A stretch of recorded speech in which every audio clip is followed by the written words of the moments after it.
привет! Меня зовут Александра Гукасян. Вы смотрите образовательный канал учебного центра Sunlook, и сегодня мы разберем очень важную для многих мастеров тему. Почему не получается работать быстро, какие действия мастера тормозят работу и как от них избавиться. На самом деле действий, из-за которых работа идет медленнее, очень много. Есть популярные, которые встречаются часто, а есть более индивидуальные действия, которые мастер не замечает сам, но из-за которых скорость работы раз за разом не увеличивается. И сегодня мы разберем самые часто встречаемые. Они присутствуют в работе больше у начинающих мастеров, но также могут быть в работе и у более опытного мастера. Первый шаг – это понять, где вы теряете время, а дальше, сбросив этот балласт, вы сможете делать работу быстрее. Итак, первый тормоз – это долгое выделение. Типичный пример – это выделение не одной, а двумя руками. Как правило, эта привычка формируется во время базового обучения с нуля. Поскольку выделение нужно делать неудобной рукой, то мастер интуитивно подключает вторую руку. Например, для правши все движения правой рукой более привычные, и поэтому все, что необходимо делать правой рукой – снимать ресницы, набирать клей, приклеивать ресничку, создавать контактную зону получается гораздо лучше.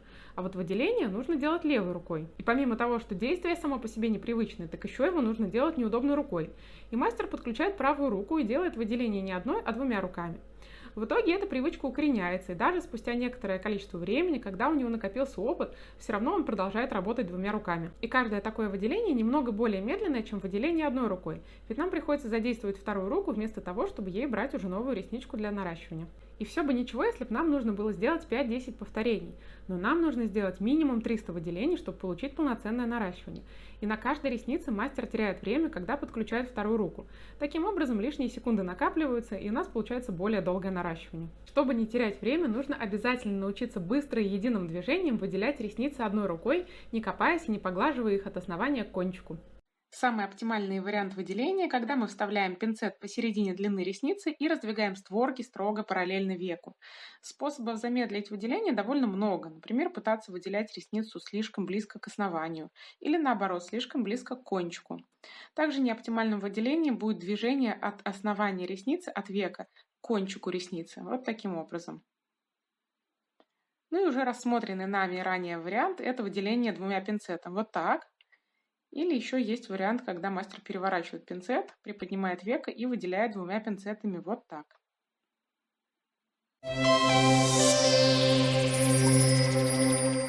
Второй тормоз – это неумение работать со сложными зонами. Сложные зоны – это, как правило, внешние и внутренние углы глаз и нижний ряд ресниц. В зависимости от конфигурации века эти зоны часто бывают скрыты за складкой кожи. Основания ресниц плохо видны, плюс во внутренних уголках глаз нужно работать с минимальными длинами, что дополнительно усложняет задачу. Часто мастера любят начинать именно с труднодоступных мест. В итоге тратится еще больше времени, ведь в самом начале работы, особенно у начинающего мастера, скорость чуть ниже. Нужно сначала привыкнуть к особенностям ресниц клиента, разогнаться, и только потом скорость работы становится выше. Вот у нас наглядный пример этого принципа. В первом случае мастер работает на удобных ресницах, а во втором на сложных, во внутреннем уголке глаза. И в том и другом случае это начало работы, и оно занимает разное время. На удобных ресницах тратится в 2 раза меньше времени. Если мастер начинает со сложных ресниц, когда он еще не разогнался, то общее время всегда будет дольше. Это как прийти в спортзал без разминки и сразу начать тренироваться с самым большим весом, пока мышцы еще не разогреты. А когда идет разгон на простых ресницах, то к моменту работы со сложными руки уже работают гораздо быстрее, что позволяет сократить суммарное время работы. Также при работе с внешним и внутренним уголком глаза и с нижним рядом важно научиться делать правильную подтяжку века, так, чтобы она была безопасной для клиента, чтобы не приоткрывался глаз, но при этом, чтобы улучшить доступ к сложной зоне. При неправильной фиксации пластырь на коже – это просто пластырь на коже. Он не оказывает никакой реальной помощи, только моральную поддержку и веру в то, что если я приклею пластырь на кожу, значит мне будет легче работать. При приклеивании пластыря важно понимать, какую цель вы преследуете. Убираете складку века, которая мешает обзору, или вытаскиваете ресницы из внутреннего уголка глаза. Подтяжка при этом будет разная, и если она выполнена верно, то это позволит увеличить скорость вашей работы. Третий тормоз – это нерегулярная практика. Если у вас 1-2 клиента в неделю, то скорость всегда будет низкой. И тут такой замкнутый круг для мастера. Нет клиентов, потому что маленькая скорость работы, а маленькая скорость, потому что нет клиентов и не получается разогнаться. Этот круг легко разорвать, если к работе с клиентами вы добавите отработку на моделях и упражнения на скорость. Если вы каждый день уделяете время практике хотя бы 2-3 часа, то скорость постепенно будет увеличиваться сама. Если у вас пока нет клиентов, возьмите манекен или делайте упражнения.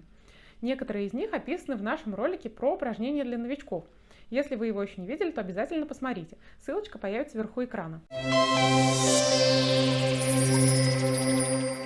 Последний тормоз, который мы с вами сегодня разберем, это лишние движения. Они могут быть совершенно разными. Например, кто-то ищет склейки в процессе работы, разделяет, потом продолжает наращивать, потом опять ищет склейки, вместо того, чтобы сделать одну большую проверку в конце. Кто-то постоянно расчесывает ресницы во время наращивания. Это не только замедляет работу, но и провоцирует эти самые склейки, если прочесать еще не просохшие реснички. Кто-то после постановки любуется на ресницу, проводит пинцетом от основания к кончику, долго придерживает ее. Это может возникать из-за проблем в работе с клеем, если при постановке ресницы она у вас сразу не фиксируется, а заваливается. Или просто по привычке, еще с тех времен, когда было сразу страшно отпустить ресничку, которую только что поставили. Кто-то не может выбрать достаточно удобную ресницу для наращивания. Сначала сделали выделение, потом берем второй рукой ресничку с планшета, потом выделение кажется недостаточно удобным, бросаем эту ресницу, берем следующую. И на это тратится лишнее время. Таких движений паразитов много, важно найти именно свои и стараться сознательно их не делать. Но одно дело теория, другое дело практика. Можно хоть каждый день смотреть видео, как делать наращивание быстрее и в чем причина медленной работы. Но если вы не применяете это на практике, не видите свои движения, которые тормозят вашу работу, то скорость волшебным образом не увеличится. Именно поэтому мы сделали грандиозный проект – онлайн-марафон по скоростному наращиванию ресниц для мастеров с любым уровнем работы, чтобы помочь найти вам и выявить то, что мешает вам ускориться. Сегодня мы с вами разобрали некоторые действия, которые тормозят вашу работу. Но помимо этого, чтобы наращивать быстрее, нужно владеть скоростными техниками, правильно оптимизировать рабочее пространство и действовать в определенной последовательности для того, чтобы сократить время процедуры. Все эти темы мы разберем на нашем марафоне. Каждый блок марафона состоит из лекции, видеопоказа, домашнего задания, которое необходимо выполнить, и проверки преподавателем. Задание в марафоне нельзя не делать. Вы не получаете доступ к следующему блоку, пока не выполните задание в предыдущем. Именно поэтому все, кто доходит до конца, получают гарантированный результат. Благодаря огромному количеству практики вы просто не сможете не ускориться по окончании этого обучения. Время вашей работы сократится от 15 до 50%. Вы сможете больше зарабатывать, принимая большее количество клиентов в день, а также привлечь тех клиентов, которые раньше к вам не ходили, потому что они не могут долго лежать. Это обучение, которое даст реальный результат, а не просто очередной сертификат в вашу копилку. Если вы действительно хотите делать работу быстрее и готовы потрудиться ради этого, я жду вас на марафоне. Записаться и задать вопрос можно по ссылке, которую я прикрепила в описании к этому видео. Ближайший марафон стартует 13 августа. На этом у меня все. С вами была Александра Гукасян. Подписывайтесь на наш канал, ставьте лайки. До новых встреч!